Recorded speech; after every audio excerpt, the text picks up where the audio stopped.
रात के 3 बज रहे थे। पति और पत्नी की रात को लड़ाई हो रही थी। उनकी आवाज़ सुनकर उनकी 15 साल की लड़की जग जाती है।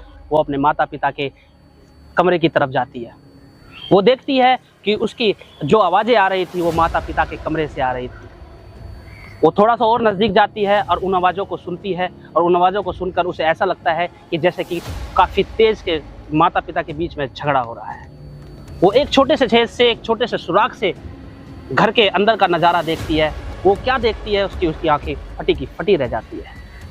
नमस्कार दोस्तों, मैं आपका दोस्त एस एस राणा अपना स्वागत करता हूं अपने चैनल क्राइम दस्तक पर। दोस्तों, ये कहानी बड़ी ही इंसानियत को शर्मसार और इंसानियत को झंझोड़ देने वाली है। कहानी सच्ची घटना ये है हमारे पड़ोसी मुल्क पाकिस्तान के कराची की, जो कि एक शहर है गुलशन-ए-इकबाल। एक निर्धन परिवार, एक गरीब परिवार अपने गांव से काम की तलाश में कराची के गुलशन-ए-इकबाल शहर में आता है। और काफ़ी प्रयास के बाद उसे एक सिक्योरिटी गार्ड की नौकरी उसे मिलती है। ये सिक्योरिटी गार्ड की नौकरी एक 8 महीने से जो कि बंद था स्कूल, उसके अंदर उसे वो नौकरी मिलती है। वो अपने 6 बच्चों के साथ गांव से आया था, जिसमें से बड़ी बेटी 15 साल की थी और उसकी पत्नी नरगिस, और उसका नाम था आशिक हुसैन। एक पुराने स्कूल में पूरे परिवार पे ही प्यार से और मोहब्बत से रह रहा था, अपनी रोजी रोटी, अपनी आजीविका को चला रहा था। अचानक एक दिन ऐसा आता कि उनका आपस में, नरगिस और आशिक हुसैन का आपस में झगड़ा बढ़ता ही जाता है। और एक दिन रात के 3 बज रहे थे। 3 बजने के बाद जब शोर शराबा शुरू हुआ, उसकी 15 साल की बेटी की नींद खुल जाती है और वो देखती है कि ये शोर शराबा कहाँ से आ रहा है। ये शोर शराबा और कहीं से नहीं, उसके अब्बू और अम्मी के रूम से, कमरे से आ रहा था। वो लड़की वहाँ से जाती है।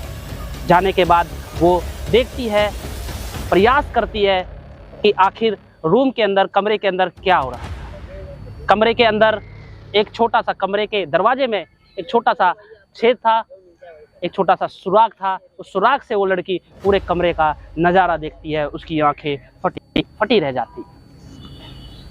इस नज़ारे को देखकर, इस घटना को देखकर लड़की सहम जाती है और वो वहीं पर बेहोश हो जाती है। 10 से 15 मिनट के बाद वो खड़ी होती है फिर से, और वो सोचती है अपने मन में, ये कोई सपना तो नहीं था। लेकिन वो सपना नहीं, उससे थोड़ी देर के बाद ऐसा लगता है ये एक हकीकत है। उस कमरे में देखती है माता पिता कोई नहीं था उसके। वो घबराती है। घबराने के बाद वो जाती है कि 5 भाई बहन उसके कमरे में सो रहे थे, और वो उनको जगाती है और बताती है कि अब्बा ने हमारी अम्मी की हत्या कर दी। बच्चे भी डर जाते हैं, सहम जाते हैं, और सहमने के बाद वो लड़की उनको दिलासा देती है और देखते हैं, कहती है कि चलो आओ अब्बू को और अम्मी को ढूंढते हैं। पूरे स्कूल में वो ढूंढते हैं, उन्हें अब्बू और उन अम्मी नहीं मिलती है।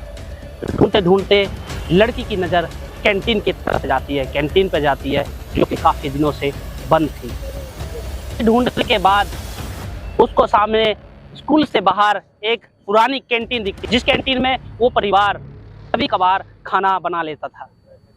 उसकी लड़की की नज़र कैंटीन के पास जाती है। वो देखती है कैंटीन में एक भट्टी जल रही थी, थोड़ा सा धुआं निकल रहा था। वो थोड़ा सा और अंदर की तरफ जाती और उसकी आंखें उस दृश्य को देखकर अंदर से टूट जाती है।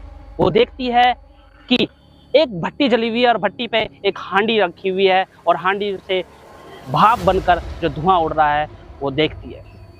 वो देखती है उस भट्टी के पास 2 पैर कटे हुए रखे हुए हैं, और उसके पिताजी, उसके अब्बू वहाँ पर खड़े हैं। दोस्तों, ये देखकर वो सहम जाती है, डर जाती है, और उसकी चीखें निकल जाती है। और फिर वो वहाँ से जब उसके पिताजी, उसके अब्बा देखते हैं उसको डरावने आंखों से, तो वो चेहरा देखकर वो वहाँ से भाग जाती है। स्कूल से बाहर निकलती है। आस पड़ोस में लोग मिलते हैं उसे, और उन लोगों को वो बताती है ये जो स्कूल में जो दृश्य उसने देखा। वहाँ के लोग, कुछ लोग वहाँ के उसके मदद के लिए आते हैं और पुलिस कंट्रोल को फ़ोन करते हैं। वहाँ मौके पर पुलिस पहुँचती है। दोस्तों, पुलिस जब वहाँ पर पहुँचती है, वहाँ आशिक हुसैन नहीं था, वो 2 से 3 बच्चों को लेकर वहाँ से फरार हो गया था। पुलिस उस कैंटीन में पहुँचती है। पुलिस जैसे ही कैंटीन में पहुँचती है, उनकी आंखें फटी की फटी रह जाती है। एसएचओ सलीम आवाम के अंडर में ये इन्वेस्टिगेशन हो रही थी। उनका कहना था कि ऐसा इस तरीके का केस मैंने अपने पूरी सर्विस में नहीं देखा। जब पुलिस के कुछ जवान उस हांडी के पास जाते और उसका ढक्कन खोलते कि उनकी आंखें फटी की फटी रह जाती है। दोस्तों, उस हांडी के अंदर थी नरगिस की बॉडी, जो कि गर्म पानी में पूरी की पूरी उबली हुई थी। पुलिस वालों ने वहां से निकालने की कोशिश की, उसका हाथ पकड़कर उसको निकालने की कोशिश की, लेकिन गर्म पानी से पूरा शरीर उबल चुका था। उसका हाथ उसके जिस्म से उखड़कर बाहर आ गया। काफ़ी प्रयास के बाद उसकी पूरी की पूरी बॉडी पुलिस अपने पोस्टमार्टम के लिए भेज देती है और उसके बाद इन्वेस्टिगेशन शुरू होता है। वहाँ से आशिक हुसैन तो फरार हो जाता है, लेकिन नरगिस के माता पिता थे और उसका एक भाई था। उनसे पता चला, क्या पता चला दोस्तों, उसे सुनकर आपके भी रोंगटे खड़े हो जाएंगे। उनकी आए दिन लड़ाई जो होती थी वो एक ऐसे घिनौने काम के लिए होती थी कि आप भी उसके लिए सोचने से मजबूर हो जाएंगे कि किस तरीके के भी इंसान होते हैं। दोस्तों, वो अपनी पत्नी से वेश्यावृत्ति करवाने के लिए दबाव दे रहा था काफ़ी दिनों से। जो दारू पीने वाले जो दोस्त होते हैं उनको आए दिन लाता था और वो अपनी पत्नी पर दबाव बनाता था कि उनके साथ वो संबंध बनाए। लेकिन दोस्तों, नरगिस ने ये कबूल नहीं किया और उसने कहा कि मैं जान दे दूंगी, लेकिन इस तरीके का घिनौना काम नहीं करूंगी। आज की कहानी यहीं पर समाप्त होती है। एक नई कहानी के साथ अगली बार आपसे रूबरू होते हैं। अगर आपको कहानी अच्छी लगी हो और इससे कुछ सीख मिली हो तो कमेंट में ज़रूर लिखें।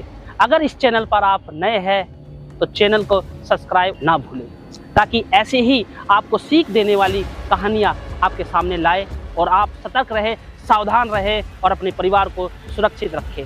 नमस्कार, जय हिंद।